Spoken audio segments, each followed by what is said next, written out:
Hora de la información económica en directo América de France 24. Por ello me acompaña en el estudio mi compañero Jorge Hurtado. Jorge, buenos días de miércoles. ¿Cómo le va hoy? Muy bien. ¿Y vos, Valentina? Todo bien, y vamos a empezar este espacio con la Unión Europea, que está estableciendo las bases jurídicas para crear un euro digital.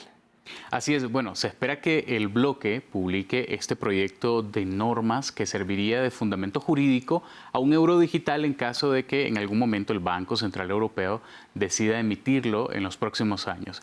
Desde China a Estados Unidos ya son decenas de bancos centrales en el mundo que están estudiando alternativas como esta de las monedas digitales en medio del avance también de los pagos electrónicos y por supuesto la gran caída del uso del efectivo. La iniciativa de crear esta versión digital de la moneda única comenzó en 2020. Entonces, la presidenta del Banco Central, Christine Lagarde, propuso esta idea y el banco lanzó una consulta pública. Le preguntó básicamente a los expertos, a los académicos, qué tan viable era crear una moneda digital. Estados Unidos justamente está haciendo eso. Según el proyecto, una versión digital del euro tendría un curso legal, es decir, debería ser aceptada como una forma de pago en cualquier comercio de la Unión Europea.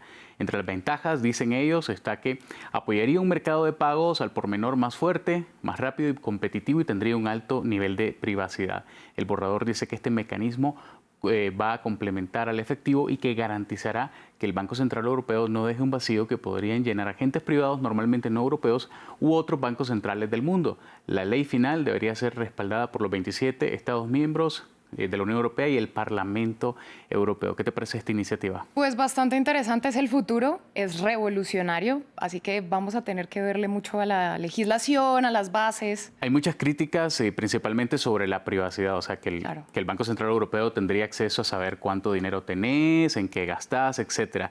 Pero bueno, según el banco van a proteger justamente esas bases de datos. Y muy importante sobre todo esto de la privacidad, con todo lo que está ocurriendo con los avances tecnológicos.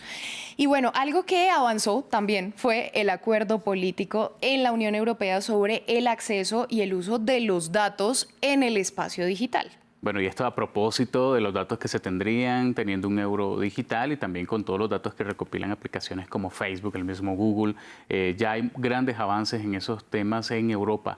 Provisionalmente establece estas nuevas reglas para el acceso y el uso de los datos del club comunitario. El reglamento da las bases sobre quién puede acceder y utilizar los datos generados en la Unión Europea en todos los sectores económicos y también busca estimular un mercado de datos competitivo. Esta ley de datos busca, dicen los comisarios europeos, facilitar el cambio de proveedores de servicio de procesamiento de datos y normas de seguridad contra la transferencia ilegal de datos por parte de los proveedores de los servicios en la nube. Y no sé si te ha pasado que recibís de pronto llamadas telefónicas de muchas agentes y empresas todos los días, digamos. Todos los días, ¿no? Sí. Bueno, en Europa tratan justamente de evitar eso con esta ley de datos, que no se filtren o que no se vendan las bases de datos al mejor postor. Hasta ahora faltaban normas armonizadas, dicen, sobre cómo se accede y utilizan estos datos, con la que esta ley tiene como objetivo cerrar este gran vacío legal que existe no solo en Europa, sino también en muchas partes del mundo. Pues ojalá se pueda llegar a algo de allí porque nos favorecería a todos, Jorge.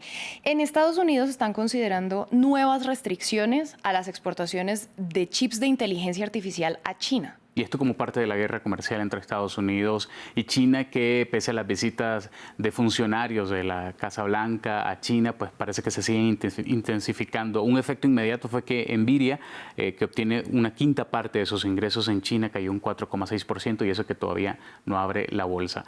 En este esfuerzo de Estados Unidos para facilitar que China obtenga tecnología con aplicaciones militares, se está estudiando nuevos controles de exportaciones de chips de inteligencia artificial al gigante asiático. Según reportes de prensa estadounidense, el Departamento de Comercio de ese país se está preparando para actualizar los controles de exportación que ya introdujo en octubre pasado. Eso es una muy mala noticia para empresas tecnológicas como Nvidia y también Advanced Micro Device, que venden sus chips avanzados a China. De hecho, estas empresas ya están contra la espada y la pared con los controles que se aplicaron en octubre pasado. Según Financial Times, las empresas chinas incluidos los grupos de vigilancia e inteligencia artificial que están en la lista negra de Estados Unidos, ya estaban de alguna forma esquivando estos controles de exportación y hacían prácticas como, por ejemplo, rentar el acceso a los chips avanzados o a los procesadores avanzados. En respuesta de estas restricciones que ya está imponiendo Estados Unidos, China prohibió a los operadores de infraestructura crítica comprar chips de Micron. Este nuevo capítulo podría avivar las tensiones entre las dos economías más grandes del mundo. Las tensiones que parecen nunca bajar. Definitivamente. Todos los temas generan tensión entre China y Estados Unidos. Bueno, vamos a cambiar de tema, algo más particular, porque en Italia la primera ministra Giorgia Meloni criticó al Banco Central Europeo. ¿Por qué? Bueno, esto por las subidas de los tipos de interés. Según ella, esto sigue un enfoque simplista, así lo llamó, que podría hacer mucho más mal que bien. El Banco Central Europeo elevó los tipos de interés a su nivel más alto en 22 años. Se afirmó que la novena subida consecutiva de los tipos de interés estaba básicamente garantizada para julio.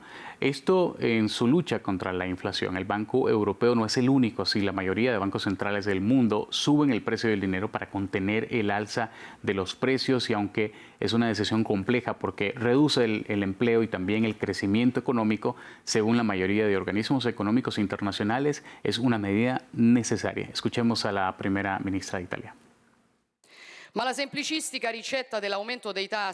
Muchos creen que la receta simplista del Banco Central Europeo de subir los tipos de interés no parece ser el camino correcto, dado que la subida generalizada de los precios en nuestros países no es el resultado de una economía que crece demasiado rápido, sino de factores endógenos.